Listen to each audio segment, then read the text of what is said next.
पर बड़े ने चावल के बदले एक आंख निकलवा ली और 10 किलो चावल दे दिए। यह देखकर उसके बीवी बच्चे रोने लगे।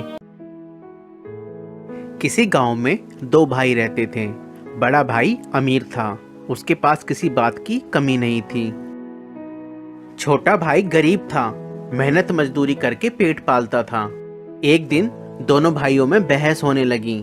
बड़े भाई ने कहा, भले का भला नहीं होता, आज की दुनिया में भले को भीख भी नहीं मिलती, इसलिए दूसरे का चाहे बुरा ही क्यों ना हो, अपने भले की बात सबसे पहले सोचनी चाहिए। छोटे ने कहा, नहीं भैया, कष्ट औरों को हो ऐसे में अपना भला कैसे हो सकता है। बड़े ने कहा, चल हम गांव में लोगों से पूछ लेते हैं, तेरी बात सही निकली तो मेरे पास जितना धन है वह सारा तेरा, और मेरी बात सही निकली तो जो तेरे पास है वह सब कुछ मेरा। छोटे ने कहा, ठीक है चलो, और दोनों गांव में निकल गए।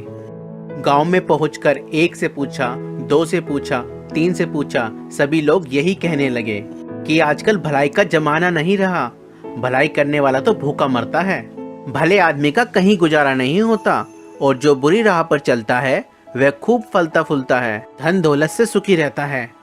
अब छोटे भाई के पास जो खेत का छोटा टुकड़ा था वह भी शर्त में हार गया।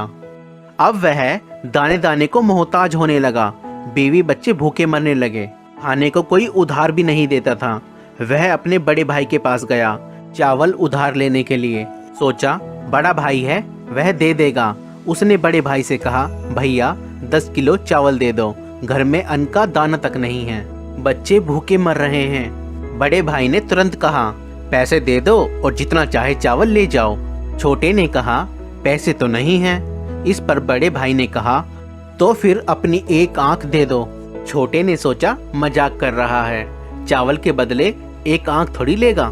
पर बड़े ने चावल के बदले एक आंख निकलवा ली और 10 किलो चावल दे दिए। यह देखकर उसके बीवी बच्चे रोने लगे कि ये तुमने क्या कर दिया। थोड़े दिन तो आराम से निकले, फिर अनाज खत्म हो गया। छोटा भाई हारकर फिर से बड़े भाई के पास गया। उससे अपने भूख से बिलखते हुए बच्चे देखे नहीं जा रहे थे। बड़े ने फिर कहा, दूसरी आंख दे दो और चावल ले जाओ। छोटे ने दूसरी आंख भी निकलवा दी और चावल ले आया। घर पर बीवी बच्चे देखकर रोने लगे, तुमने ये क्या कर दिया, अब क्या होगा। छोटे भाई ने कहा, अब मैं अंधा हो गया हूँ, लोग मुझे भीख दे देंगे तो मुझे सड़क के किनारे बैठा आना। दूसरे दिन से रोज उसकी पत्नी उसे रास्ते पर बैठा आती थी, जिससे उसका रोज का काम चलने लगा। एक दिन उसे बैठे बैठे बहुत देर हो गई। उसकी पत्नी उसे लेने के लिए नहीं आई। उसने बहुत समय तक उसकी राह देखी। फिर जब बहुत रात हो गई तो वह अपने घर की तरफ चल दिया, पर ना दिखने के कारण वह रास्ता भटक गया।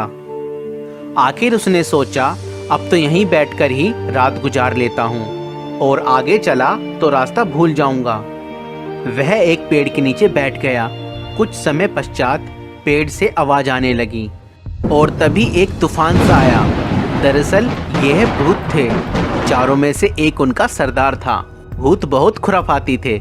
सब 1 महीने भर लोगों को सताते थे, और महीने में एक दिन इसी पेड़ पर सरदार सबका हिसाब किताब करता था। आज वही हिसाब किताब करने वाला दिन था। सरदार ने पूछा, हाँ भाई, तुम लोगों ने क्या क्या किया, एक एक करके बताओ। पहला भूत बोला, एक गांव में 2 भाई थे, भले बुरे का तर्क हुआ, दोनों ने बाजी रखी, छोटा भाई हार गया, मैंने उसे अंधा बनवा दिया। सरदार बोला, बहुत खूब, अब अंधा ही बना रहेगा। वह क्या जाने कि इस पेड़ की तली की ओस लगाने से उसकी आंखें ठीक हो सकती है। दूसरा भूत बोला, मैंने रामनगर के जिले के सारी नदी, नाले, झरने, तालाब, कुएं, बावड़ी सब कुछ सुखा दिए हैं। पानी के लिए हाहाकार मचा हुआ है, कई कोस तक पानी नहीं है, सब यूं ही तड़प तड़प कर मर जाएंगे। भूतों का सरदार बोला, बहुत खूब, प्यासे मरे सब, उन्हें क्या पता कि वहीं पहाड़ के तले से 7 मिट्टी की परतें हटा देने से पानी फिर से आ सकता है। तीसरा भूत बोला, सरदार, राजा की बेटी की शादी होने वाली थी, नगर में खुशियां मनाई जा रही थी, पर मैंने राजकुमारी को गूंगी बना दिया, जिससे उसकी शादी नहीं हो पाई। महल में मातम छा गया है। सरदार ने कहा, वाह, बहुत खूब, वह गूंगी ही रहेगी। किसी को क्या मालूम, इस पेड़ की झूमती जटा को पीस कर पिला देने से वह फिर से बोलने लगेगी। खैर चलो, 1 महीने बाद इसी दिन फिर यहीं मिलेंगे। एक तूफान सा उठा और चारों भूत चले गए। तब तक सवेरा हो गया था। अंधे भाई ने सबसे पहले वहाँ की ओस की बूंदें अपनी आंखों पर लगाई। उसकी आंखें लौट आई। वह खुशी से झूम उठा। उसने जल्दी से पेड़ की जटा ली और अपने घर लौटा। उसकी आंख वापस आ जाने से सब बहुत खुश हो गए। उसने सारा किस्सा अपनी पत्नी को सुनाया और घर से निकल गया और सीधे रामनगर पहुंचा। वहां की हालत देखी तो रोने लायक थी। सूख कर धरती फट रही थी। कहीं एक बूंद पानी नहीं था। हाहाकार मचा हुआ था। उसने पहाड़ के नीचे से मिट्टी की 7 परतें निकाली ही थी कि फिर कुएं, तालाब और झीलों में पानी ही पानी हो गया। वहां के राजा ने उसे अपार धन दिया। फिर वह राजा के महल में जा पहुंचा। जाते ही उसने कहा, महाराज, मैंने सुना है कि राजकुमारी गूंगी हो गई है। मैं उन्हें ठीक कर सकता हूँ। उसने झट से पेड़ की जटा को पीसकर राजकुमारी को पिला दिया और राजकुमारी बोलने लगी। राजा बहुत खुश हुआ। राजा ने असरफियों से उसकी झोली भर दी, गाड़ी घोड़ा दिया और रहने के लिए एक महल देकर परिवार के साथ यहाँ आकर रहने को कहा। छोटा भाई धन से लदा घर लौटा। उसके परिवार में खुशी की लहर दौड़ गई। बड़े भाई ने देखा कि उसकी आंखें भी आ गई और इतनी दौलत भी। वह ईर्ष्या से जलने लगा। उसने छोटे भाई से माफी मांगी और आग्रह किया कि उसे भी वह राज बता दे। छोटे भाई को दया आ गई। उसने सारा राज बड़े भाई को बता दिया। बड़ा भाई भी उसी जंगल में गया, उसी पेड़ तले बैठा। फिर वही तूफान आया और भूतों की आवाज आने लगी। लेखा जोखा होने लगा। भूत कहने लगे, जो किया कराया था सब पर पानी फिर गया। जरूर किसी ने अपना भेद सुन लिया। भूत जब पेड़ से उतरे तो बड़े भाई को बैठा पाया। बस फिर क्या था, झट से उसका गला घोंट दिया और बड़ा भाई वहीं मर गया।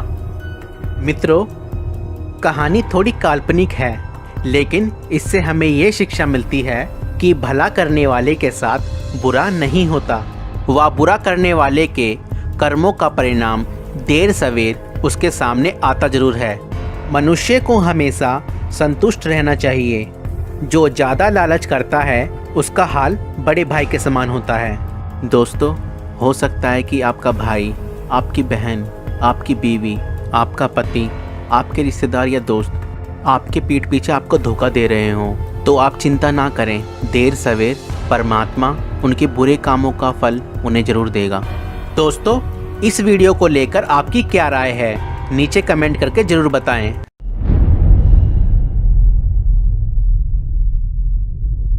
तो दोस्तों, अगर आपको ये वीडियो पसंद आई तो इस वीडियो को लाइक करें और अगर हमारे चैनल पर नए हैं तो हमारे चैनल को सब्सक्राइब करें। Thank you.